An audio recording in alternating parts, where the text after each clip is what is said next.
أرسل رسوله بالهدى ودين الحق ليظهره على الدين كله وكفى بالله شهيدا.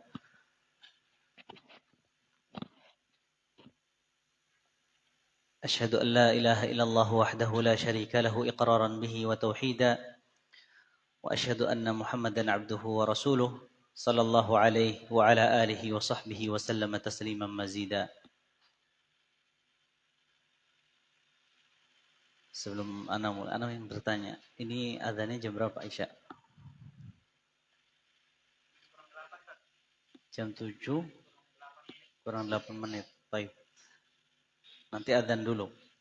Setelah adzan lanjut. Berapa menit? 10 atau 20?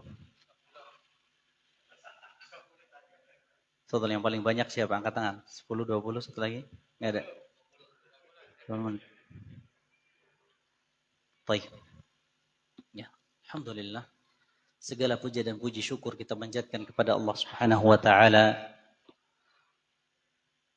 atas segala kenikmatan yang Allah Subhanahu wa taala anugerahkan kepada kita semua. Di antara kenikmatan yang Allah berikan kepada ana saat ini adalah nikmat berjumpa dengan sahabat-sahabat yang kita sama-sama sedang berjalan di atas sunnah Rasulullah sallallahu alaihi wasallam. Besar harapan saya dan di tempat yang mulia ini saya memohon kepada Allah dengan nama-namanya yang mulia dan sifat-sifatnya yang maha agung. Semoga sebagaimana Allah Subhanahu wa taala kumpulkan di tempat yang barokah ini, kita kelak dikumpulkan kembali oleh Allah Subhanahu wa taala di surga Firdaus yang tertinggi. Amin amin ya rabbal alamin. Salawat dan salam semoga tetap tercurahkan kepada kekasih hati belahan jiwa baginda Nabi sallallahu alaihi wasallam yang telah menghabiskan hidupnya untuk menyampaikan risalah ilahiyah dari Allah Rabbus samawati wal ardin. Betapa banyak ujian dan cobaan yang telah beliau rasakan, namun hal itu tidak membuat beliau gentar untuk terus berdakwah hingga akhirnya risalah Allah Subhanahu wa taala itu sampai kepada sahabat-sahabat Nabi sallallahu alaihi wasallam, yang kemudian para sahabat Nabi sallallahu alaihi wasallam mengemban amanah dari Nabi untuk menyampaikan pesan-pesan Rasulnya kepada para umat yang datang setelahnya, yaitu generasi para tabi'in. Dan dari generasi para tabi'in mereka menyampaikan sunnah-sunnah Nabi sallallahu alaihi wasallam ke generasi berikutnya, dan di antara mereka adalah Al-Imamul Mubajjal, Al-Alimul Kabir, Imam Syafi'i rahimahullahu taala. Ikhwani dan akhwati fillah, biiznillah pelajaran kita pada kesempatan kali ini akan membahas tentang 10 ajaran penting di antara ajaran-ajaran Imam Syafi'i. Tentunya pentingnya tema ini dapat ditinjau dari beberapa sisi. Yang pertama, tentang ketinggian derajat Imam Syafi'i. Imam Syafi'i rahimahullahu taala, beliau sempat dijuluki dengan sebuah gelar yang sangat mulia, yaitu Nasirus Sunnah wa Qami'ul Bid'ah, pembela sunnah dan juga penentang bid'ah. Imam Syafi'i rahimahullahu taala sempat diibaratkan oleh Imam Ahmad bin Hanbal bagaikan sinar mentari yang apabila Imam Syafi'i ada, maka orang-orang yang berada di sebelahnya merasa mendapatkan cahaya yang sangat indah, pantulan dari Imam Syafi'i. Dan sebaliknya, apabila Imam Syafi'i tidak ada, maka seakan mentari itu mulai redup. Yang kedua,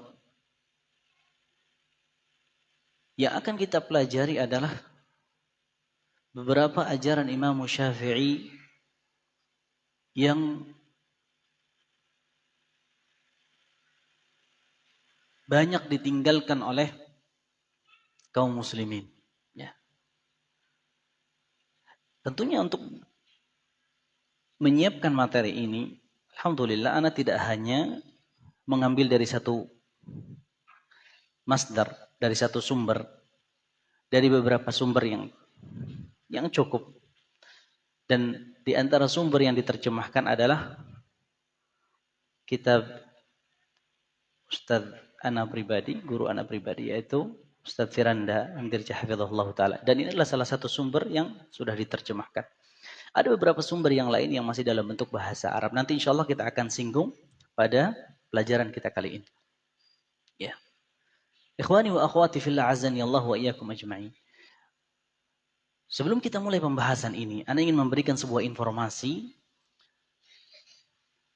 Yang pertama, apabila ada di antara antum yang mencatat, kemudian catatan itu ingin disebarluaskan, ana mohon dengan sangat, hendaknya catatan tersebut diserahkan kepada Pak siapa?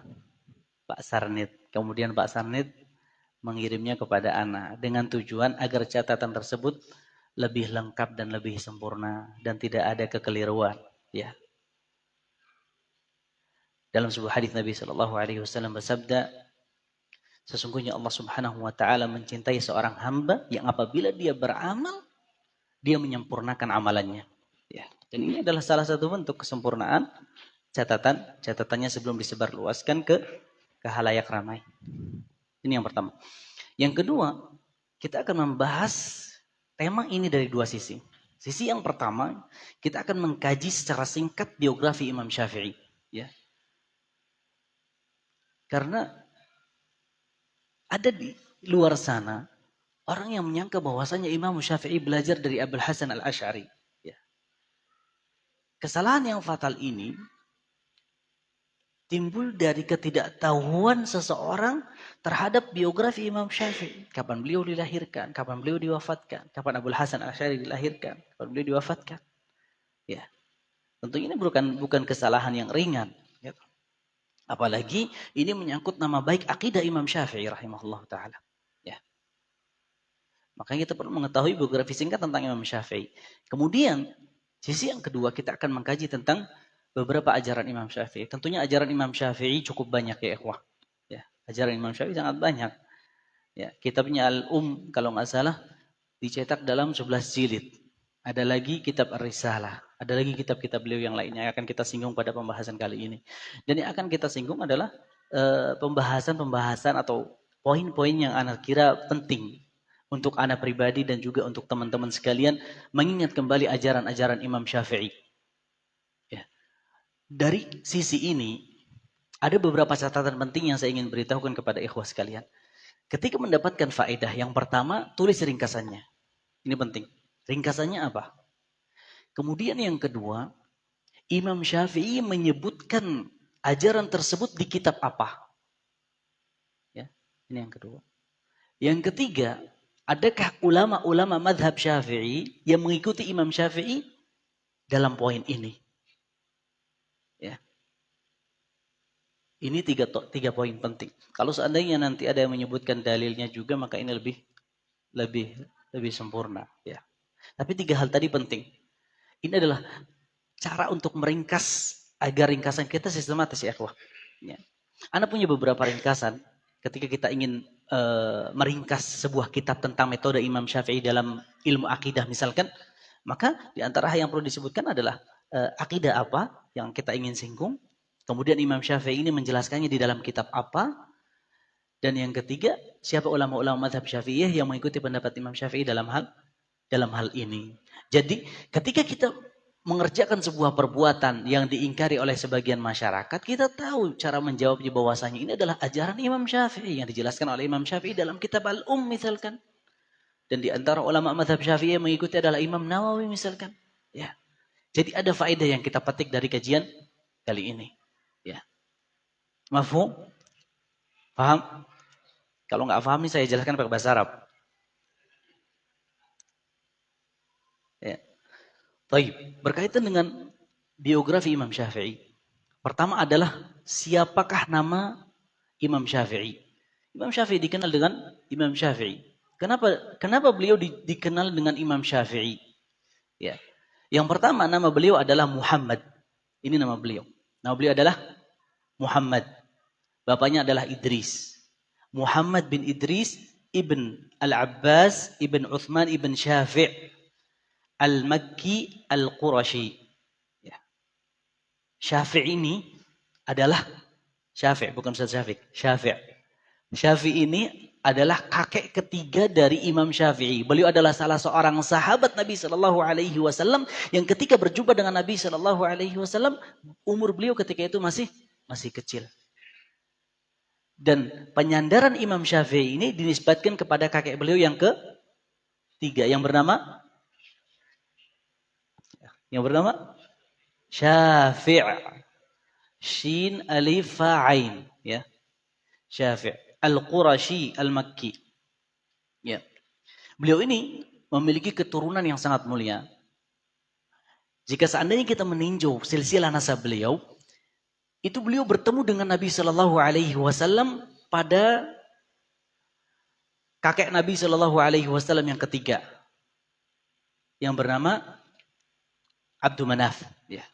Yang bernama Abdul Manaf. Ini adalah kakek Nabi Shallallahu Alaihi Wasallam. Berarti beliau adalah salah satu keturunan yang mulia, karena nasab beliau bersambung dengan nasabnya Nabi Shallallahu Alaihi Wasallam. Ya. Beliau apa kunyahnya? Kunyahnya adalah Abu Abdullah. Laqabnya beliau dijuluki dengan apa? Nasirul Hadis. Ya. Dan ini disebutkan oleh Imam Baihaqi dalam kitab Manaqib Syafi'i. Dan sesekali beliau dijuluki dengan Nasirus Sunnah. Ya. Nasiru as-Sunnah. Kenapa dijuluki dengan Nasirul Hadis atau Nasirus Sunnah? Penolong sunnah, pembela hadis Rasulullah. Kenapa? Karena beliau sangat bersemangat sekali untuk mengikuti Rasulullah Sallallahu Alaihi Wasallam, untuk mengamalkan hadis Rasulullah Sallallahu Alaihi Wasallam. Kapan beliau dilahirkan? Beliau dilahirkan pada tahun 150 Hijriyah. Dan ini merupakan kesepakatan di antara para ulama yang menukil biografi Imam Syafi'i, bahwasanya beliau dilahirkan pada tahun 150 Hijriah. 150 Hijriah ini adalah tahun meninggalnya Imam Abu Hanifah rahimahullah ta'ala. Tahun meninggalnya Imam Abu Hanifah. Ketika Imam Abu Hanifah meninggal, Imam Syafi'i dilahirkan. Ya. Di mana Imam Syafi'i dilahirkan? Nah, di sini ada perbedaan pendapat para ulama. Setidaknya ada 3 pendapat. Pendapat yang pertama, bahwasanya beliau dilahirkan di Gaza. Kalau bahasa Arabnya Gaza. Ini salah satu tempat di Palestina. Pendapat yang kedua di Asqalan. Asqalan adalah salah satu kota di negeri Palestina. Asqalan. Pendapat yang ketiga adalah di Yaman. Mana yang rajih? Di mana? Di Trisi. Ya. Di sini bisa digabungkan. Ketika pendapat ini tidak ada perbedaan pendapat, tidak ada pertentangan, tidak bertentangan, kata Imam Ibnu Hajar Al-Asqalani, kata beliau. Bagaimana kok bisa tidak bertentangan? Seperti ini, tanggapan Al-Hafidz Ibnu Hajar, bahwasanya beliau itu dilahirkan di sebuah daerah yang namanya Gaza. Dan Gaza ini merupakan sebuah desa yang terletak di kota Asqalan. Boleh nggak Imam Syafi'i dilahirkan di kota Gaza? Boleh. Dikatakan seperti itu boleh. Boleh juga dikatakan di Asqalan. Karena Asqalan di kotanya. Gitu. Dan Bagaimana dengan pendapat yang beliau dilahirkan di Yaman? Kata Al-Hafidz Ibnu Hajar bahwa Imam Syafi'i ketika berumur 2 tahun itu dibawa oleh ibunya ke Hijaz, ya. Beliau dibawa ke Hijaz oleh ibunya ke Hijaz. Kenapa ke Hijaz? Karena di situ banyak sekali saudara-saudara ibunya Imam Syafi'i. Dan ibunya Imam Syafi'i ini kabilahnya dari Azd atau Azdiyah. Dan Azd ini adalah salah satu kabilah dari negeri Yaman, gitu. Salah satu kabilah dari negeri Yaman. Bisa jadi umur 2 tahun Imam Syafi'i pernah berada di tengah-tengah saudari atau saudara-saudara ibunya dari penduduk Yaman. Ya. Di sini mungkin timbul sebuah pertanyaan, kenapa kok Imam Syafi'i dibawa sama ibunya? Bapaknya mana? Ya. Kemana ayahnya Imam Syafi'i? Ayahnya Imam Syafi'i ini meninggal sebelum Imam Syafi'i dilahirkan. Ya. Jadi Imam Syafi'i dilahirkan dalam keadaan yatim. Ya. Imam Syafi'i dilahirkan dalam keadaan yatim. Ya. Tapi sekali lagi, ya, ketika seorang kepala keluarga meninggal dan seorang wanita ditinggalkan oleh suaminya anak-anak, itu mereka setidaknya bisa mendapatkan pelajaran dari sejarah-sejarah para ulama bahwa ulama-ulama yang berhasil dahulu yang mendidik mereka adalah ibu-ibunya. Di antaranya adalah Imam Bukhari. Ya. Imam Bukhari dididik oleh ibunya. Imam Abu Hanifah dididik oleh ibunya. Dan ini juga Imam Syafi'i. Imam Syafi'i dididik oleh ibunya. Ketika Imam Syafi'i mulai beranjak umurnya, beliau dibawa oleh ibunya ke tempat halaqah Al-Quran, ya, atau ini dinamakan dengan Al-Kuttab.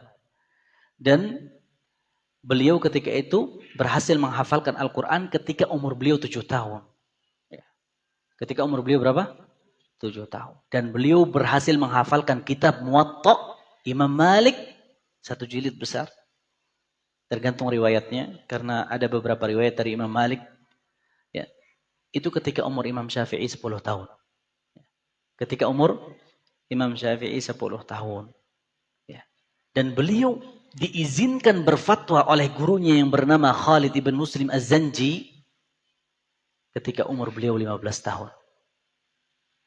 Ini siapa yang mengizinkan beliau berfatwa?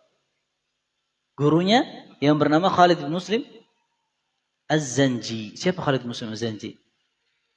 Beliau adalah mufti kota Makkah pada zamannya. Kana faqihan abidan. Dahulu beliau adalah seorang faqih dan juga yang rajin beribadah.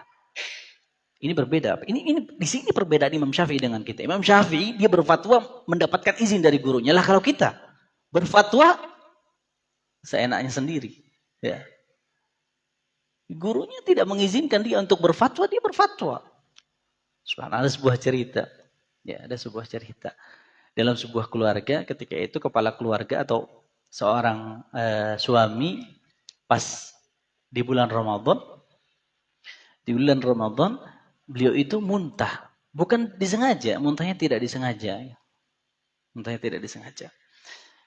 Kemudian suami ini meminta fatwa kepada istrinya. Kata istrinya, puasa Anda batal. Seakan-akan tidak ada khilaf di antara ini, subhanallah. Dia ini ya muntah bukan disengaja, ya. Sementara pembatal puasa adalah muntah ketika disengaja. Ini sang istri karena dia merasa sudah belajar sekian tahun, ya. Tapi ketika belajar cuma sekedar mendengar, tidak mencatat, sudah berani berfatwa. Ya, ini bahayanya. Akhirnya apa? Akhirnya suaminya membatalkan puasanya dan tidak puasa. Siapa yang bertanggung jawab? Siapa yang menanggung dosanya? Ini ngeri ya ikhwah. Ya. Ngeri. Antum kalau seandainya membaca sejarah-sejarah para ulama, itu ketika dia ditanya dengan sebuah pertanyaan dan dia ragu untuk menjawab, Itu tidak dijawab kayaknya. Itu beliau meminta waktu ya, untuk menjawab pertanyaan tersebut. Di antara contoh di zaman kita adalah Syekh Muhammad bin Ibrahim, salah satu mufti di kerajaan Saudi Arabia. Sering beliau ditanya ketika di jalan, beliau bilang amhilni, kasih anak waktu. Ya. Ini bedanya alim dengan apa? Ini perbedaan ahli ilmu ya dengan ahli fatwa dadakan, beda ya. Ini Imam Syafi'i rahimahullahu taala ya. Imam Syafi'i ini adalah seorang penuntut ilmu yang giat ya ikhwah. Beliau itu tidak menuntut ilmu cuma di kotanya aja. Beliau itu pergi dari satu kota ke kota yang lain ya. Dan ini adalah kebiasaan para ulama terdahulu dan ini adalah kebiasaan ahli hadis. Ya. Kalau seandainya ada salah seorang ulama yang mendengar, ini adalah salah satu keistimewaan ahli hadis. Alhamdulillah saya belajar di kuliah hadis soalnya. Sesungguhnya Allah Subhanahu wa taala itu menangkal azab dari umat ini karena rihlahnya ashabul hadis. Karena apa? Karena perjalanan ditempuh oleh para ahli hadis untuk menuntut hadis, mencari hadis Rasulullah sallallahu alaihi wasallam. Dan ini merupakan salah satu kebiasaan Imam Syafi'i. Imam Syafi'i rahimahullahu taala, beliau dilahirkan di kota di kota Gaza, ya.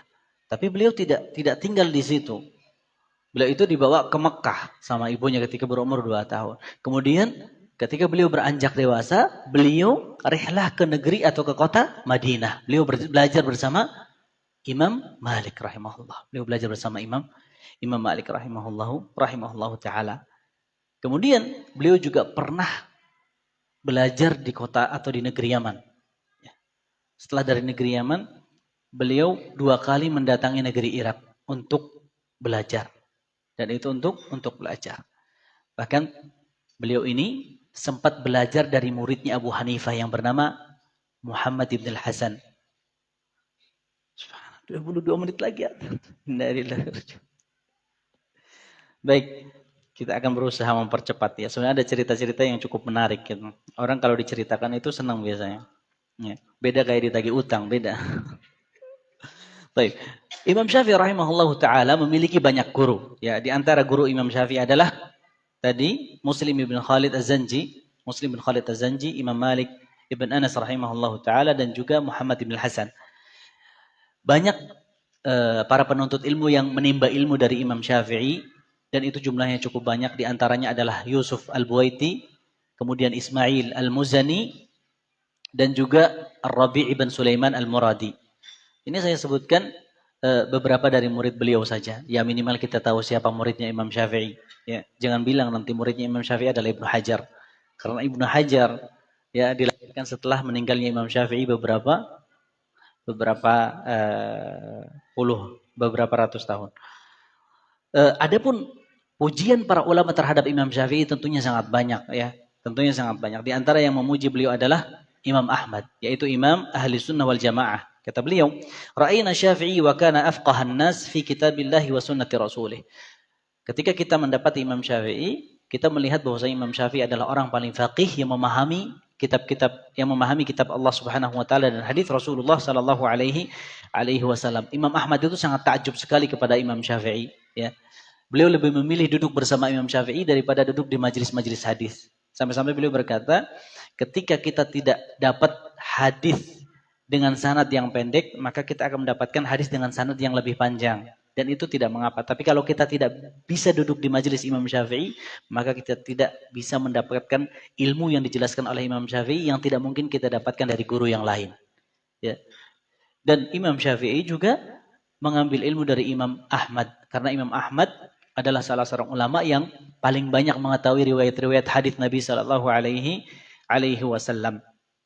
Adapun karya-karya Imam Syafi'i diantaranya adalah kitab Al-Um. Kitab apa? Al-Um. Ya. Al-Um. Kemudian kitab Ar-Risalah diantaranya juga kitab Jima'ul Ilm. Ya. Kitab Jima'ul Ilm. Ya. Kitab Jima'ul Ilmi. Ini di sini Imam Syafi'i sangat jelas membela sunnah Nabi Sallallahu Alaihi Wasallam dan menerangkan tentang keistimewaan mengamalkan sunnah Nabi Sallallahu Alaihi Wasallam. Dan masih banyak kitab-kitab Imam Syafi'i yang lain. Akidah Imam Syafi'i. Ini perlu untuk kita ketahui ya ikhwah. Apa akidah Imam Syafi'i? Imam Syafi'i rahimahullahu ta'ala ini berakidah Ahlus Sunnah wal Jamaah. Ya. Yaitu apa? Berpegang teguh terhadap Al-Quran dan hadis sesuai dengan pemahaman salafus saleh. Dan ini bukan sekedar klaim. Saya akan tunjukkan kepada antum dan kepada antunna sekalian beberapa bukti yang menunjukkan bahwasanya Imam Syafi'i ini berakidah Ahlus Sunnah wal Jamaah. Yang pertama, antum harus catat ya ikhwah. Imam Syafi'i ya, beliau dikatakan sebagai imam dari a'immah Ahlus Sunnah wal Jamaah oleh Al-Imam Al-Lalaka'i di dalam kitab Syarah Usul I'tiqad Ahli Sunnah wal Jamaah. Penjelasan tentang dasar-dasar akidah Ahlus Sunnah. Ya. Di situ disebutkan bahwa di antara ulama Ahli Sunnah, di antaranya adalah Muhammad bin Idris, Imam Syafi'i. Ini adalah sanjungan langsung dari salah seorang ulama ya yang bermadhab Syafi'i juga. Al-Lalaka'i madhabnya adalah madhab Syafi'i. Beliau mengatakan di dalam kitab Syarah Usul I'tiqad Ahli Sunnah bahwasanya akidahnya Imam Syafi'i adalah akidahnya Ahlu Sunnah, bahkan beliau adalah salah seorang ulama dari Ahlu Sunnah. Ini yang pertama. Kemudian yang kedua, beliau diberikan gelar atau julukan Nasirus Sunnah, pembela sunnah. Dan kata sunnah ketika kita dengar dan disebutkan oleh ulama-ulama mutaqaddimin, ulama-ulama terdahulu, ulama-ulama salaf, itu berarti sunnah yang merupakan lawan dari kata bid'ah, ya, yang merupakan lawan dari kata bid'ah. Berarti beliau adalah pembela sunnah Nabi Shallallahu Alaihi Wasallam. Kalau pembela sunnah berarti dia adalah salah seorang ulama ahli sunnah wal jamaah. Dalil yang ketiga, ya, bukti yang ketiga bahwasanya Imam Syafi'i adalah imam ahli sunnah wal jamaah. Beliau ini menjelaskan tentang akidah Ahlus Sunnah wal Jamaah, baik itu dalam bab tauhid ataupun dalam bab asma dan sifat-sifat Allah dan bab rukun iman yang lain di dalam kitab Al-Um. Ya. Di dalam kitab Al-Um. Walhamdulillah, banyak sekali tesis-tesis dan disertasi yang menjelaskan tentang akidah Imam Syafi'i. Dan akidah Imam Syafi'i ini tentunya dinukil dari buku-bukunya Imam Syafi'i langsung atau dari murid-muridnya Imam Syafi'i, ya, atau dari murid-muridnya Imam Syafi'i yang menunjukkan bahwasanya beliau berakidah Ahlus Sunnah wal Jamaah. Di antara ya tesis yang menerangkan tentang akidah Imam Syafi'i adalah sebuah kitab yang berjudul Manhajul Imam Syafi'i fi Itsbatil Aqidah. Metode Imam Syafi'i dalam menetapkan akidah.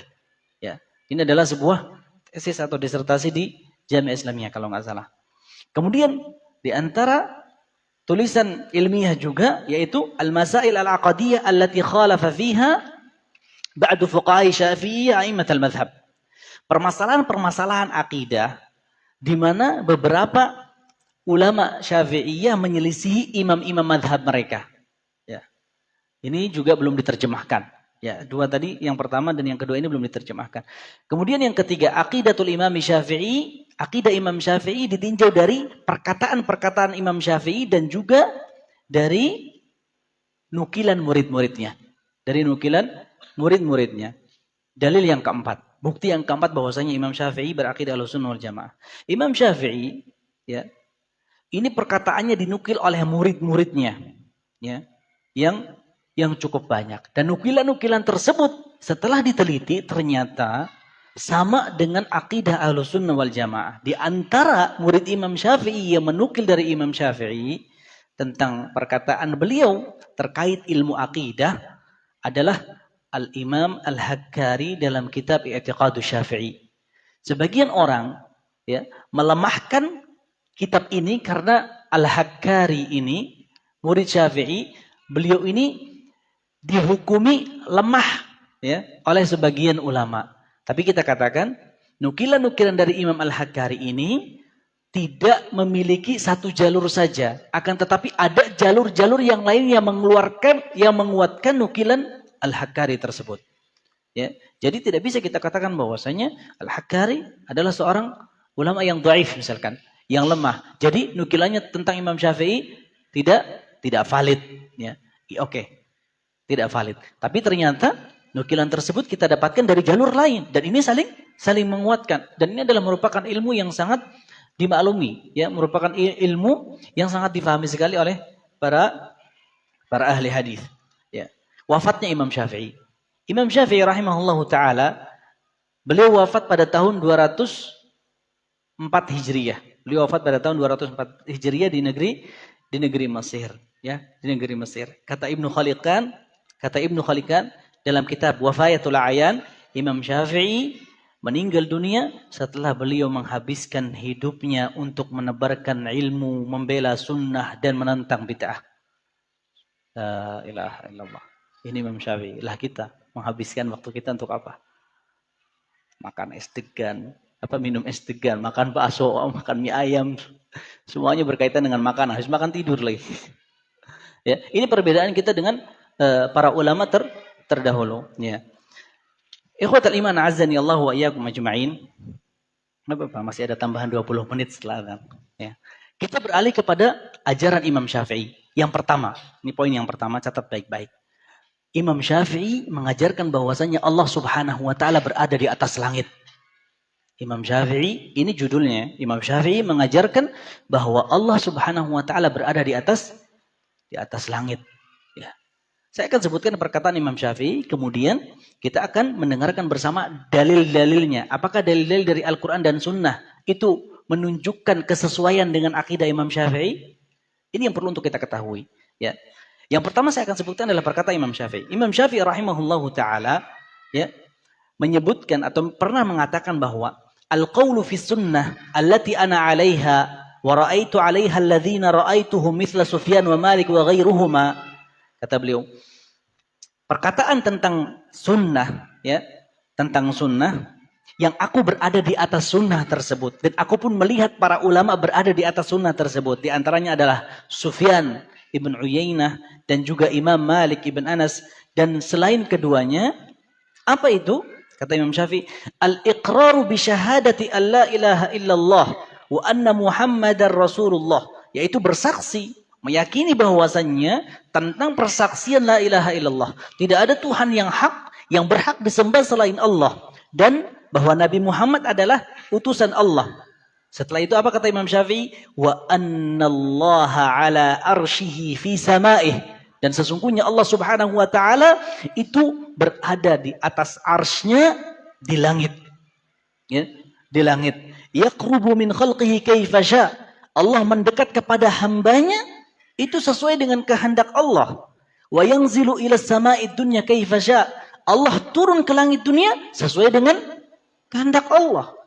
Ya, sesuai dengan kehendak Allah. Perkataan Imam Syafi'i ini dinukil oleh Al-Imam Adz-Dzahabi dalam kitab Al-Ulu. Ini penting, catat baik-baik. Bahwasanya akidah Imam Syafi'i menerangkan bahwa Allah di atas langit, Pak.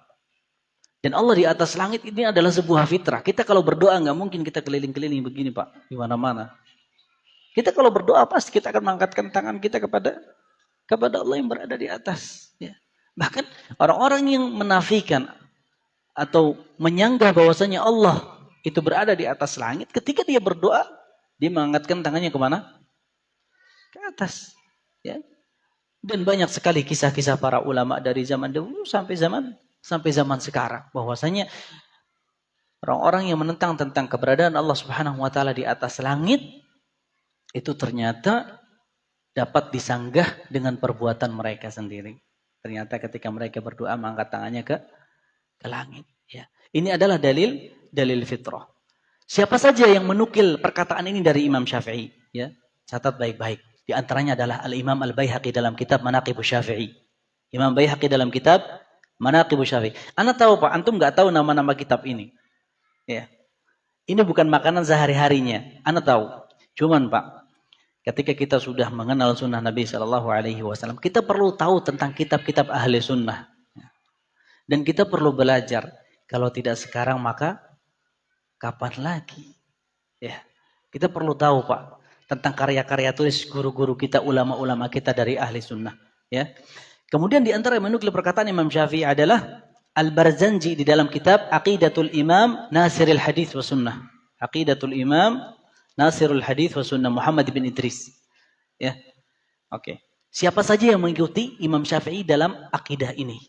Siapa saja yang mengikuti Imam Syafi'i dalam akidah ini? Banyak Pak. dari ulama Syafi'i sangat banyak sekali. Di antaranya adalah Imam Ibnu Huzaimah. Beliau menyebutkan bahwasanya Allah berada di atas langit di dalam kitabnya yang bernama Kitabut Tauhid. Kitabnya yang bernama Kitabut Tauhid. Karya Imam Ibnu Huzaimah. Beliau memiliki kitab As-Sahih. Tapi beliau menyebutkan tentang keyakinan bahwa Allah berada di atas langit.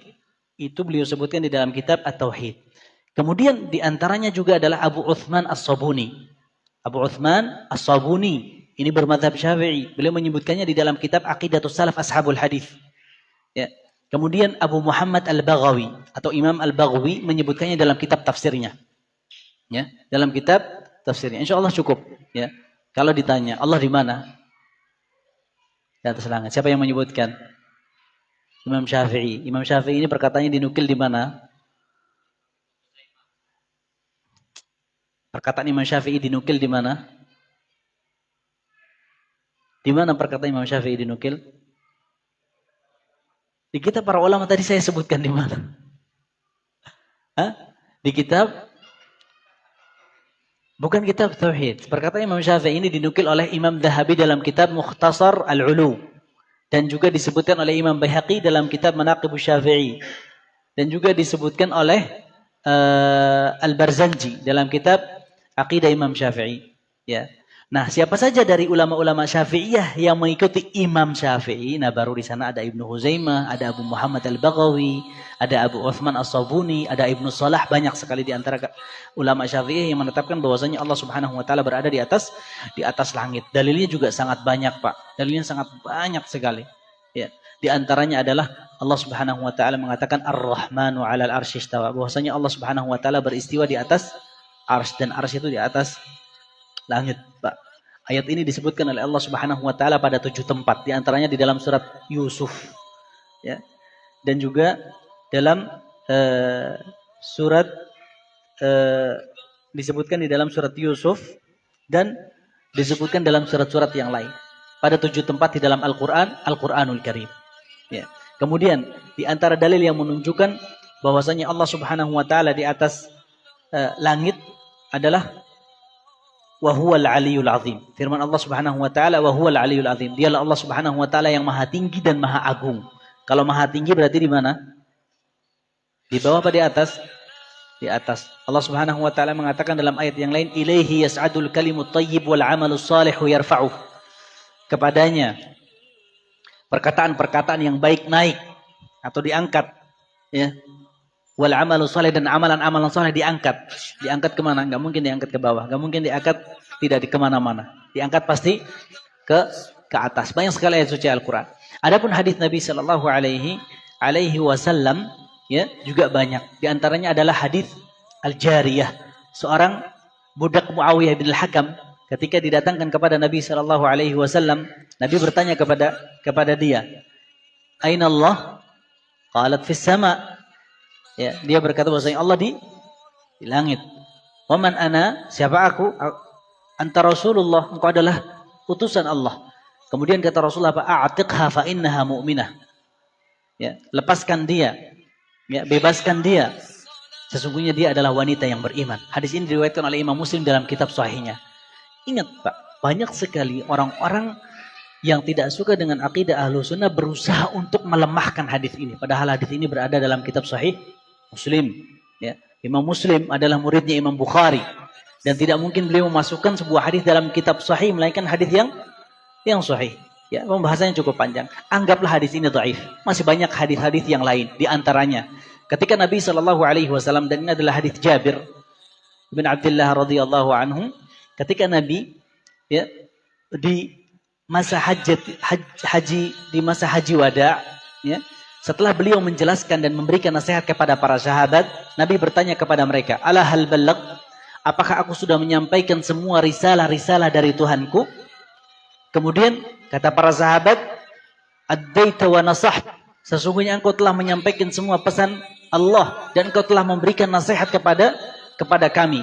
Kemudian apa? Kemudian Rasulullah SAW mengangkatkan tangannya ke atas sambil memberikan isyarat kepada mereka, Allahumma syhad, Allahumma syhad, Allahumma syhad, ya Allah saksikan, ya Allah saksikan, ya Allah saksikan. 3 kali Nabi SAW. Tidak mungkin Nabi menunjukkan tangannya ke atas melainkan Allah di mana?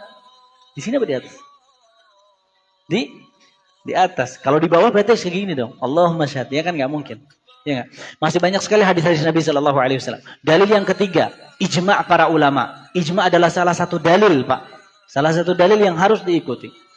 Ya, ijma' para ulama ini dinukil oleh banyak para ulama. Di antaranya adalah Al-Imam Al-Auza'i. Ya, di antaranya adalah Al-Imam Al-Auza'i rahimahullahu taala yang meninggal pada tahun 157 Hijriah. Ini di abad keberapa? Di abad kedua, di abad kedua Hijriah. Beliau menukil tentang ijma para ulama. Para ulama sepakat bahwasanya Allah Subhanahu wa taala itu berada di atas langit. Maka ketika para ulama telah bersepakat, kita wajib mengikuti kesepakatan tersebut. Ketika ada khilaf setelah adanya ijma, maka khilaf tersebut tidak dianggap. Dan ini adalah sebuah kaidah yang mu'tabar. Ini adalah sebuah kaidah yang mu'tabar. Apabila ada khilaf setelah adanya ijma, maka khilaf ini tidak dianggap. Seperti khilaf dalam hukum musik. Para ulama telah bersepakat bahwa musik itu haram. Ada khilaf setelahnya, dinukil dari Ibnu Hazm dan seterusnya. Tapi ijma itu sudah ada sebelum Ibnu Hazm. Berarti kita harus mengikuti ijma sabiq, ijma yang dulu. Ini adalah sebuah kaidah yang penting yang dijelaskan oleh para ulama dalam kitab ilmu usul fikih. Ya, baik. Bapak-bapakku sekalian yang dimuliakan Allah Subhanahu wa taala. Pelajaran yang kedua dari Imam Syafi'i. Ingat bahwa Imam Syafi'i tidak pernah bertawasul dengan dengan kedudukan Nabi Sallallahu Alaihi Wasallam. Nah, Imam Syafi'i tidak pernah bertawasul dengan kedudukan Nabi Sallallahu Alaihi Wasallam.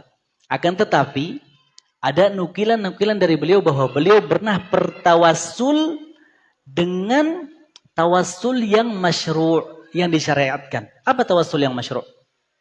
Bertawasul dengan nama-nama Allah Subhanahu wa taala dan sifat-sifatnya. Yang kedua, bertawasul dengan amalan saleh. Yang ketiga, bertawasul dengan air Zam-Zam. Bertawasul dengan doa orang soleh. Bertawasul dengan doa orang soleh. Tentunya ya, tawasul adalah merupakan sebuah ibadah yang sangat mulia. Jadi tidak bisa kita tetapkan kecuali dengan adanya dalil. Dan tidak ada dalil yang menunjukkan bahwa dahulu para sahabat Nabi pernah bertawasul dengan kedudukan Nabi Shallallahu Alaihi Wasallam setelah Nabi meninggal dunia. Jika seandainya ini adalah sebuah ibadah yang disyariatkan, niscaya para sahabat Nabi adalah orang yang pertama bertawasul dengan kedudukan Nabi Sallallahu Alaihi Wasallam. Sering kita mendengar Pak di luar, Allahumma inni as'aluka bijahin Nabi Sallallahu Alaihi Wasallam. Ya Allah, aku meminta kepadamu atas nama kedudukan Nabi atau atas nama kedudukan orang-orang soleh. Ya, ini yang tidak pernah dilakukan oleh Imam Syafi'i, tapi dilakukan oleh para penduduk negeri yang bermadzhab Syafi'i. Tidak pernah dinukil oleh tentang Imam Syafi'i. Ada nukilan dari kalau nggak salah Ibnu Hajar Al-Haytami. Akan tetapi nukilan ini tidak bersanad, tidak ada sanadnya. Maka tidak bisa dipastikan bahwasanya nukilan tersebut adalah dari Imam Syafi'i. Ditambah lagi adanya nukilan-nukilan yang sahih bahwasanya Imam Syafi'i hanya bertawasul dengan 3 tawasul yang tadi. Saya akan jelaskan. Ya. Yang pertama bertawasul dengan nama-nama Allah Subhanahu wa taala dan sifatnya. Ini dalilnya apa? Walillahil asmaul husna fad'uuhu biha. Sesungguhnya Allah memiliki nama-nama yang baik. Maka berdoalah kepada Allah dengan menyebut nama-nama tersebut. Contoh seperti apa? Ya Rahman irhamni. Wahai yang Maha Pengasih, kasihilah aku. Ya Razzaq urzuqni. Wahai yang Maha Pemberi rizki, berilah aku rizki. Ya. Seperti ini bentuk tawasul dengan nama Allah Subhanahu wa taala. Dan ini pernah dilakukan oleh Imam Syafi'i. Imam Syafi'i pernah berkata di dalam kitab Ar-Risalah, kata beliau, "Wa nahnu nashhadu lahu taqarruban ila Allah bil imani bihi wa tawassulan ilaihi bi tasdiqi kalimatihi." Ya. Sesungguhnya aku bersaksi bahwa dia di sini adalah Nabi Muhammad sallallahu alaihi wasallam. Beliau bersaksi tentang kebenaran Nabi Muhammad SAW. Dalam rangka apa? Mendekatkan diri kepada Allah. Bertawasul dengan al-imanu bihi. Beriman kepadanya. Dan juga dengan kebenaran kalimat-kalimatnya. Ya, dengan kalimat-kalimat bisa dimaknai dengan kalimat-kalimat Allah ataupun dengan kalimat-kalimat Nabi Shallallahu Alaihi Wasallam. Dan ini kalau tidak kembali kepada tawasul dengan nama Allah berarti bertawasul dengan amalan soleh. Kemudian tawasul yang kedua, ya, tawasul yang kedua adalah bertawasul dengan amalan soleh. Apa dalilnya? Dalilnya adalah sebuah hadis yang ada 3 orang dari umat terdahulu pernah ditahan di sebuah goa. Kemudian salah satu dari mereka berkata, sesungguhnya tidak ada yang bisa keluar dari goa ini sampai kita bertawassul kepada Allah dengan amalan-amalan saleh kita. Di antaranya adalah seseorang yang bertawassul dengan berbakti kepada kedua orang tua. Ada lagi seseorang yang bertawassul kepada Allah Subhanahu wa taala karena dia meninggalkan wanita yang sudah ada di hadapan dirinya. Ya, wanita yang bukan mahramnya dan seterusnya, ya. Hadis ini adalah hadis yang sahih. Nah, kata Imam Syafi'i, pernah dinukil dari Imam Syafi'i tentang tawassul jenis ini, ya. Perkataan Imam Syafi'i ini dinukil oleh Al-Qaffal, ya. Kata Al-Qaffal bahwa Imam Syafi'i pernah mengatakan, man arada tawassul fil istisqa an yadhkura kullu wahidin fi nafsihi ma fa'ala min khair. Ya. Ma fa'ala min khair. Kalau seandainya ada orang yang ingin bertawassul ketika meminta turun hujan, apa kata Imam Syafi'i? Gimana caranya? Hendaklah seseorang menyebutkan amalan baik antara dirinya kepada Allah Subhanahu wa taala, kemudian dia katakan di hadapan Allah Subhanahu wa taala secara sembunyi-sembunyi, kemudian dia meminta hajatnya. Imam Syafi'i bagaimana mengajarkan bertawasul? Mengajarkan bertawasul dengan amal soleh. Dengan amal apa? Dengan amal soleh. Ya Allah, jika seandainya baktiku kepada kedua orang tuaku selama ini merupakan amalan soleh yang Engkau ridhoi, ya Allah, berilah aku istri yang kedua. Contoh saja.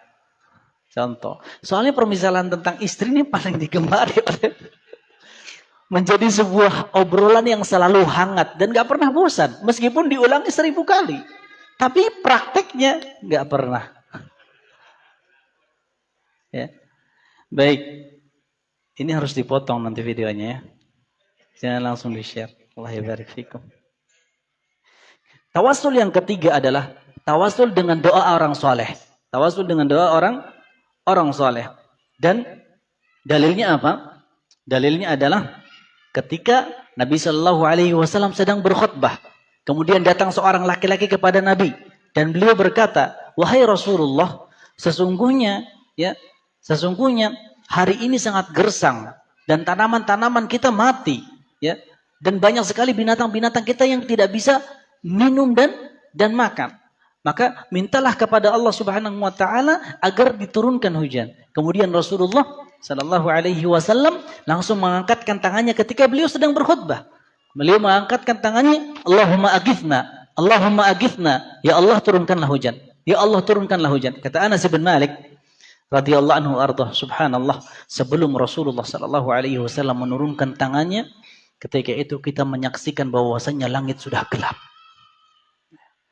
Ini doanya Rasulullah sallallahu alaihi wasallam. Dan ini adalah tawasul dengan doanya orang soleh. Nah, apakah Imam Syafi'i pernah melakukan tawasul jenis ini? Kita katakan pernah. Ya, kita katakan pernah. Imam Syafi'i rahimahullahu taala pernah berkata kepada muridnya yang bernama Harmalah ibn Yahya, beliau berkata, "Idhhab ila Idris ibn Yahya al-Abid." Wahai Harmalah ibn Yahya, datanglah atau pergilah engkau kepada Idris ibn Yahya al-Abid dan katakanlah kepada dia agar dia berdoa kepada Allah untukku. Berdoa kepada siapa? Berdoa kepada Allah untukku. Perkataan Imam Syafi'i ini dinukil oleh Ibnu Abi Hatim dalam kitab Adabu Syafi'i dengan sanadnya. Nah, sekarang permasalahannya, apa hukum bertawasul dengan kedudukan Nabi sallallahu alaihi wasallam? Mana para mufti? Ya. Apa hukumnya? Di sini para ulama berbeda pendapat, menjadi 2 pendapat. Pendapat yang pertama bahwasanya tawasul dengan kedudukan orang soleh atau kedudukan Nabi Shallallahu Alaihi Wasallam ini merupakan perbuatan yang tidak disyariatkan, atau dengan kata lain dalam istilah syar'inya adalah bid'ah. Ya. Apa dalilnya? Karena tidak ada dalil yang menunjukkan akan ibadah tersebut. Ya. Tidak ada dalil yang akan menunjukkan akan ibadah tersebut. Ini pendapat yang pertama. Nanti kita akan lihat mana yang rajih. Kemudian pendapat yang kedua adalah boleh. Ya. Pendapat yang kedua adalah boleh. Dan ini pendapat ini dipilih oleh beberapa ulama Syafi'i yang datang belakangan. Ya, seperti Ar-Ramli. Ar-Ramli kalau nggak salah nama kitabnya Nihayatul Muhtaj. Katanya boleh. Ya. Nggak masalah. Kemudian beliau menyebutkan dalil-dalilnya. Dan setelah kita pelajari bahwasanya dalil-dalil tersebut adalah dalil-dalil yang dhaif atau palsu. Dalil-dalil yang dhaif atau palsu. Bolehkah seseorang beribadah kepada Allah dengan hadis yang dhaif atau hadis yang palsu? Kita katakan tidak boleh. Bahkan sebuah kaidah yang diterapkan dan ditetapkan oleh ulama Syafi'iyah sendiri bahwa setiap perbuatan atau amal ibadah yang berlandaskan dari hadis yang dhaif atau tidak ada asal usulnya, maka perbuatan tersebut dihukumi bid'ah. Saya katakan ini adalah sebuah kaidah yang ditetapkan oleh ulama Syafi'iyah. Siapa aja ulama Syafi'iyah yang menetapkan kaidah ini? Di antaranya Abu Syamah Al-Maqdisi dalam kitab Al-Ba'ith. Ini penting, nanti antum menjelaskan, subhanallah. Siapa yang menyebutkan Ustaz Aziz ini salah nih. Ini salah dalam belajar. Kita itu diajarkan oleh para ulama agar menyebutkan yang hak dari ulama-ulama yang telah meninggal dunia. Di antaranya adalah guru kita Syekh Shalih Al-Utsaimin, hafizahullah, setiap kali menyebutkan kebenaran, beliau menyebutkan siapa yang mengatakan, di mana beliau dikatakan. Dan beliau menanyakan kepada kita, murid-muridnya, kalau kita belajar di Masjid Nabawi, tapi beliau belum pernah menanya kepada anak. Ya. Karena anak soalnya duduknya sering di belakang. Taib. Di antaranya adalah Abu Syamah dalam kitab Al-Ba'ith. Kemudian Alauddin Ibn Al-Attar dalam kitab Hukum Puasa Rajab. Ya. Dan di antaranya juga adalah Ahmad Ibn Hajar Al-Butami dalam kitab Tahdhiril Muslimin Anil Ibtida'. Dan juga Imam Nawawi dalam kitab At-Taqrib. Ini penting ya, ikhwah. Ya. Ini penting sekali. Di antara disertasi kalau tidak salah, Ustadz kita, Dr. Muhammad Nur Ihsan, salah satu dosen di STDI Imam Syafi'i di Jember, itu tentang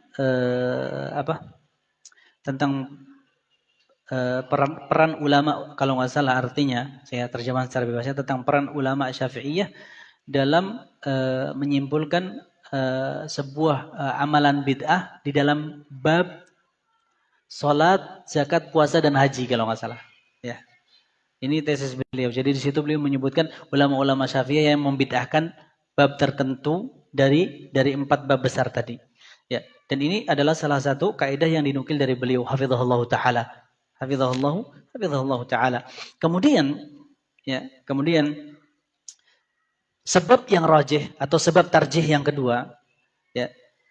Karena sesuatu yang mustahab ataupun sesuatu yang sunnah tidak bisa dikatakan sunnah kecuali dengan dalil. Ya, tadi kan ada yang mengatakan bahwasanya boleh atau mustahab atau sunnah. Ya. Nah, ini tidak ada dalilnya. Karena yang mengatakan sunnah itu harus menetapkan dalil. Sementara dalilnya semuanya lemah. Ya, semuanya lemah. Kemudian, ya. Di antara sebab yang membuat kita merojihkan bahwasanya tawasul dengan kedudukan Nabi itu tidak diperbolehkan, ya, karena dia adalah ibadah. Tawasul itu adalah ibadah. Sementara ibadah itu kaidahnya adalah tidak boleh dilakukan kecuali jika seandainya ada dalil. Jika seandainya ada dalil. Dan di sini tidak ada dalil, ya. Dan kalau seandainya seperti yang tadi tawasul kepada Nabi, kedudukan Nabi, tawasul dengan kedudukan Nabi atau kedudukan orang soleh yang lain itu adalah disyariatkan, niscaya para sahabat adalah orang-orang yang berbondong untuk melakukan hal tersebut. Ada sebuah contoh. Di zaman Umar bin Khattab ketika itu di kota Madinah mulai gersang, sementara Nabi sudah meninggal dunia.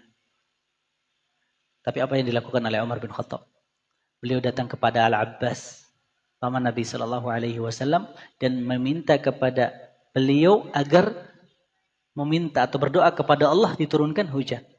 Kalau seandainya bertawassul dengan kedudukan Nabi itu dibolehkan, mana yang lebih utama? Kedudukan Nabi atau kedudukan Al-Abbas? Kedudukan Nabi. Tapi kenapa Umar tidak melakukan? Karena hal itu tidak ada dalilnya dan tidak disyariatkan. Ya. Baik. Adzan dulu, ini sudah lewat 11 menit. Betul, silahkan. Adzan dulu. Baik, kita lanjutkan. Poin yang ketiga, tentang melafadzkan niat. Ya, ini kita akan membahas secara fikih tentang melafadzkan niat sebelum wudu, sebelum salat, nawaitu apa ya? Atawaddu'a atau nawaitu an usolli, ya. Ini apakah termasuk dari ajaran Imam Syafi'i? Tidak pernah ada nukilan dari Imam Syafi'i bahwasanya beliau pernah melafadzkan niat. Ya. Bahwasanya beliau pernah melafadzkan niat. Ada sebuah perkataan Imam Syafi'i di dalam kitab yang disangka oleh sebagian ulama Syafi'iyah bahwasanya beliau di situ menjelaskan tentang talaffuz bin niyah. Akan tetapi ulama-ulama Syafi'iyah yang lain mengkoreksi catatan tersebut. Bahwa yang dimaksud oleh Imam Syafi'i itu bukan masalah melafadzkan niat. Akan tetapi melafadzkan takbiratul ihram ketika sholat. Ya. Makanya, ya, apalagi yang berkaitan dengan sholat. Kalau seandainya hal ini pernah dilakukan oleh Imam Syafi'i, murid-muridnya pasti akan menukil secara tegas bahwa Imam Syafi'i pernah melafadzkan niat.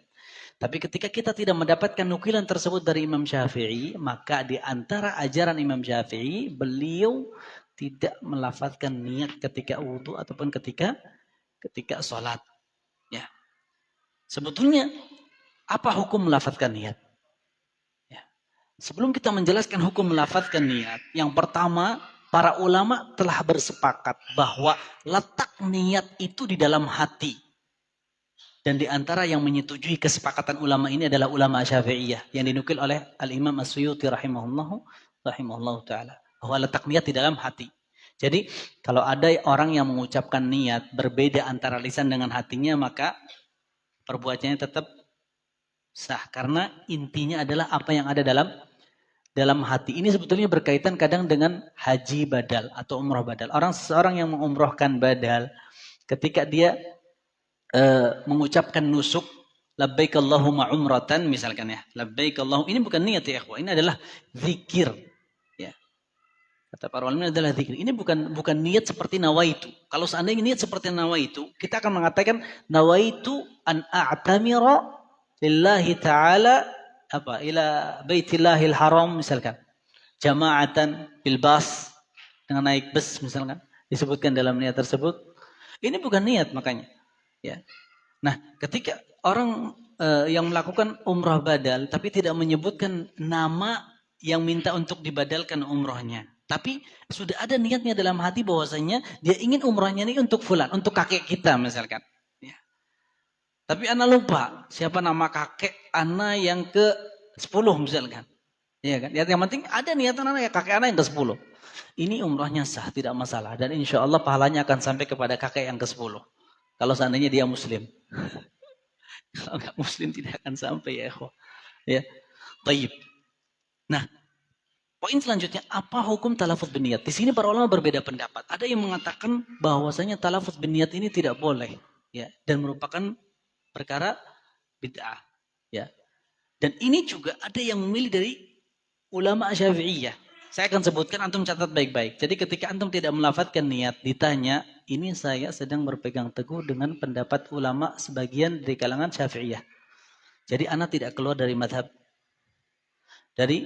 para ulama Syafi'iyah. Di antaranya adalah Ar-Rabi' ibn Sulaiman Al-Muradi, Alauddin ibn Al-Attar, murid dari Imam Nawawi. Tadi Ar-Rabi' ibn Sulaiman Al-Muradi adalah muridnya Imam Syafi'i. Alauddin ibn Al-Attar ini adalah murid dari Imam Nawawi. Kemudian yang ketiga adalah Imam Suyuti. Semuanya ini madhabnya apa? Madhabnya Syafi'i. Saya sebutkan satu perkataan dari Alauddin ibn Al-Attar. Beliau adalah muridnya Imam Nawawi. Imam Nawawi ini setelah diteliti, ternyata beliau adalah seorang ulama Syafi'iyah yang banyak keluar dari madhab imamnya. Demi mengikuti dalil. Ketika dalam madhab Syafi'i makan daging onta itu tidak membatalkan wudu, tapi Imam Nawawi berpendapat membatalkan wudu. Mengikuti apa? Hadis Nabi Shallallahu Alaihi Wasallam. Dan beliau lebih banyak keluar dari mazhab Syafi'i daripada Imam Ibnu Qudamah yang bermadhab Hambali. Ya. Yang bermadhab Hambali. Nah, tadi sampai di mana?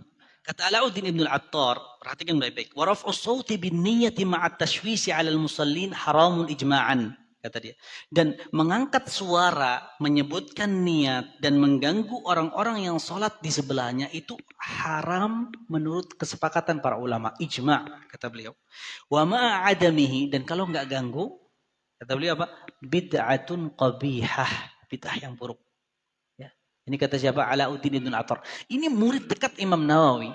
Murid dekat Imam Nawawi rahimahullah ta'ala. Kemudian kata Imam Suyuti, lam yakun dzalika min fi'lin Nabi sallallahu alaihi wasallam wala ashabi. Melafadzkan niat itu bukan merupakan perbuatan Nabi sallallahu alaihi wasallam dan juga para sahabatnya. Kanu la yantiquna bi syai'in min niyatis shalah bi siwa takbir. Dahulu mereka tidak pernah mengucapkan sedikit pun niat sholat kecuali mengangkat suara ketika takbir. Allahu Akbar. Ya, ketika takbir. Ya. Pendapat yang kedua adalah pendapat yang dipilih oleh sebagian ulama Syafi'iyah yang dikatakan hukumnya mustahab. Di antaranya adalah Ar-Ramli dalam kitab Nihayatul Muhtaj. Hukumnya apa? Mustahab. Kita katakan mustahab itu butuh dalil. Sementara di sini tidak ada dalil. Ini menguatkan pendapat yang pertama, bahwasanya yang rajih tidak melafadzkan niat, dan melafadzkan niat merupakan perbuatan bid'ah. Kata siapa? Kata siapa tadi? Alauddin Ibn Attar. Siapa itu Alauddin Ibn Attar? Murid Imam Nawawi. Yang lain, siapa lagi selain Alauddin Ibn Attar? Imam Suyuti. Kemudian yang lain, ada lagi murid Imam Syafi'i yang mengatakan pendapat ini siapa? Ar-Rabi' bin Sulaiman Al-Muradi. Tayyib. Kemudian, ya, sebab yang merojihkan pendapat yang pertama juga karena tidak pernah dinukil dari Nabi Sallallahu Alaihi Wasallam dan para sahabatnya. Kemudian sebab yang kedua karena kaidah yang tadi, ya, karena kaidah yang tadi, kalau tidak ada dalil dan tidak ada hadisnya, seseorang melakukan perbuatan ibadah berarti itu bid'ah. Dan ini adalah kaidah yang ditetapkan oleh ulama Syafi'iyah. Tadi orang-orang sudah ana sebutkan. Kemudian sebab yang ketiga, kenapa kita merojihkan pendapat yang pertama? Karena Nabi Shallallahu Alaihi Wasallam, ya, karena Nabi Shallallahu Alaihi Wasallam, ketika melihat seorang sahabat yang ketika itu salah dalam sholatnya, Nabi memerintahkan sahabat tersebut untuk mengulangi sholatnya. Terus kata Nabi apa? Idza qumta ila salati fakabbir, tsumma qra. Jika seandainya engkau ingin mendirikan sholat, maka bertakbirlah. Nabi memerintahkan dia untuk bertakbir. Nabi tidak memerintahkan dia untuk melafadzkan niat. Ya. Kemudian hadis yang kedua, hadis yang diriwayatkan oleh Imam Muslim dalam sahihnya dari Aisyah radhiyallahu anha bahwa dahulu Nabi Shallallahu Alaihi Wasallam membuka sholatnya dengan takbir dan membaca surat Al-Fatihah. Jadi memulai sholatnya dengan apa? Takbir, bukan dengan melafadzkan niat. Karena niat itu terletak dalam hati. Ini bukan berarti kita tidak niat ya ikhwah. Niat itu adalah salah satu syarat dalam ibadah. Tapi kita tidak perlu melafadzkan niat. Jadi ibu-ibu, tolong. Kalau bisa bertugas seperti ibunya Imam Syafi'i. Ya. Baik. Permasalahan yang keempat. Berkaitan dengan mencari keberkahan dari kuburan para nabi ataupun orang-orang soleh. Ya. Bagaimana ajaran Imam Syafi'i dalam hal ini? Ya, mengambil keberkahan atau cari berkah atau ngalap berkah dari kuburan. Kuburannya siapa? Kuburannya para nabi ataupun orang-orang soleh. Apa pendapat Imam Syafi'i? Pendapat Imam Syafi'i adalah sebagaimana yang dinukil oleh Imam Al-Baihaqi. Kata Imam Al-Baihaqi, dahulu Imam Syafi'i pernah mengingkari penduduk negeri Andalus ketika mereka mencari keberkahan dari kopiahnya Imam Malik. Ya. Dari kopiahnya Imam Malik. Imam Malik adalah imam, ya. Dia adalah gurunya Imam Syafi'i. Tapi kenapa Imam Syafi'i mengingkari? Kenapa sesuatu diingkari? Karena tindakan tersebut merupakan perbuatan yang terlarang. Ya. Karena kalau tidak terlarang tidak mungkin diingkari. Karena mencari keberkahan, ya, jika seandainya dilakukan bukan dengan sebab yang syar'i, ya, bukan dengan sebab yang syar'i yang diizinkan oleh syariat, ya, itu hukumnya tidak lepas dari dua keadaan. Bisa jadi syirik kecil, bisa jadi bid'ah. Ya, bisa jadi syirik kecil, bisa jadi bid'ah. Ya. Karena Pak, bukan masalahnya dalam tabarruk. Ya.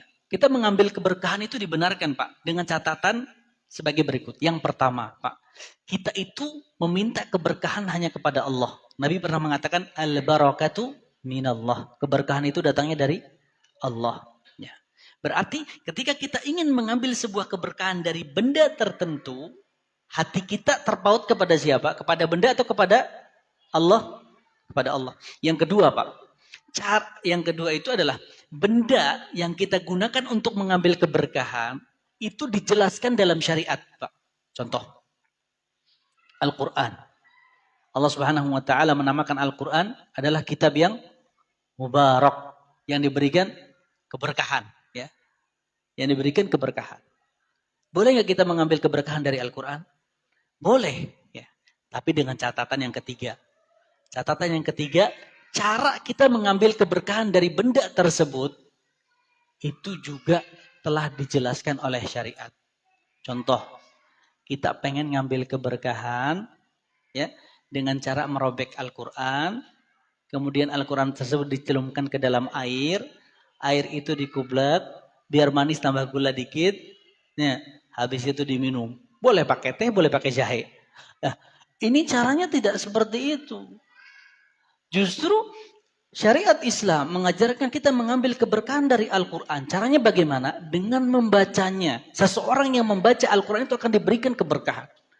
Dahulu Pak, ada salah seorang ulama pernah memberikan petuah kepada saudaranya. Wahai saudaraku, jika seandainya engkau ingin mencari hadis Rasulullah, engkau duduk di hadapan gurumu, maka usahakanlah engkau membaca Al-Quran terlebih dahulu, kemudian engkau duduk di hadapan gurumu dan mendengarkan hadis-hadis yang dibacakan oleh gurumu.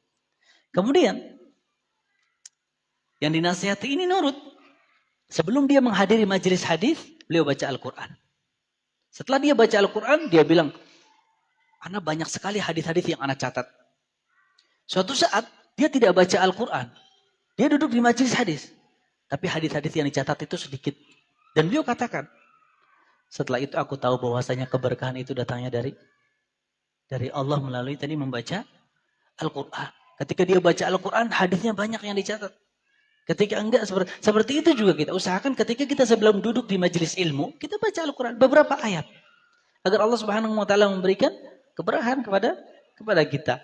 Ya, tidak mesti harus setiap ini, mungkin di rumah, ya, tidak ada tempat dan waktu khusus. Ya, baik. Tadi dengan 3 catatan tadi penting ya. Dengan 3 catatan tadi penting.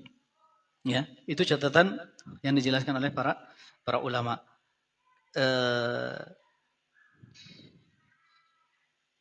Nah, kemudian siapa di antara ulama Syafi'iyah yang satu jalan atau sejalan dengan pendapat Imam Syafi'i? Ini sudah lewat ya. Sudah lewat waktunya. Baik, kita akan selesaikan satu poin ini saja. Setelah itu kita berikan beberapa pertanyaan kepada teman-teman yang ada di sini. Habis itu baru kita sholat. Ya. Di antara ulama yang sependapat dengan Imam Syafi'i adalah Al-Imam Al-Ghazali.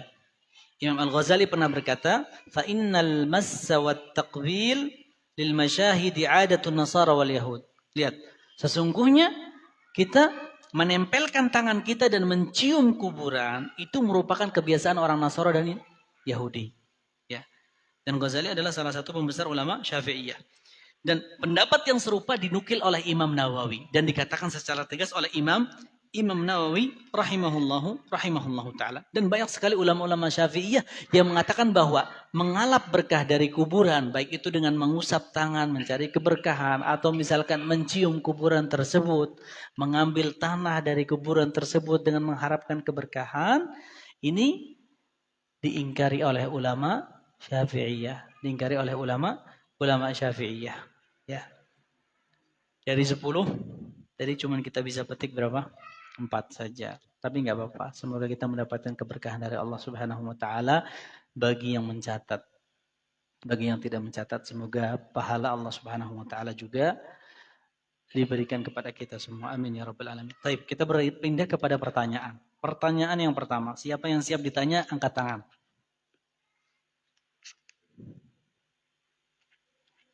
Hah? Masya Allah, Pak. Kat, sebutkan tahun kelahiran Imam Syafi'i dan tahun wafatnya Imam Syafi'i, Pak.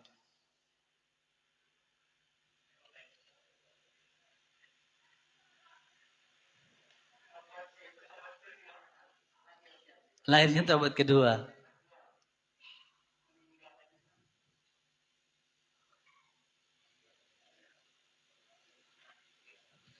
Nggak boleh dikasih tahu. Biarkan Bapak berusaha. Barakallahu fiikum.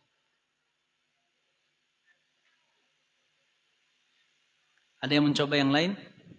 Baik. Pertanyaan beda. Sudah lihat catatan pengen jawab. Subhanallah. Baik. Apa akidah Imam Syafi'i? Sebutkan beserta dalilnya. Ahlussunnah wal Jamaah. Apa buktinya? Yang pertama. Beliau dijuluki sebagai pembela sunnah dan menentang bid'ah. Kemudian yang kedua. Apakah kita menyebutkan di antara mengajarkan tauhid?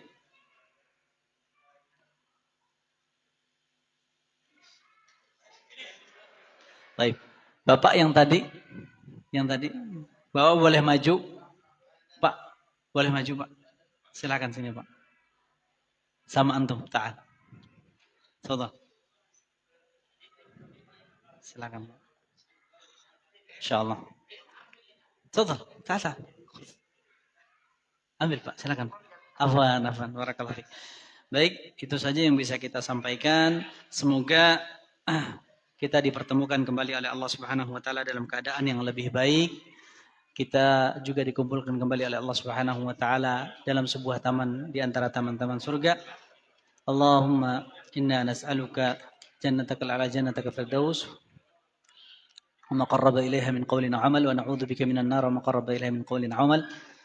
Subhanakallahumma rabbana wa bihamdika asyhadu an la ilaha illa anta astaghfiruka wa atubu ilaik. Assalamualaikum warahmatullahi wabarakatuh.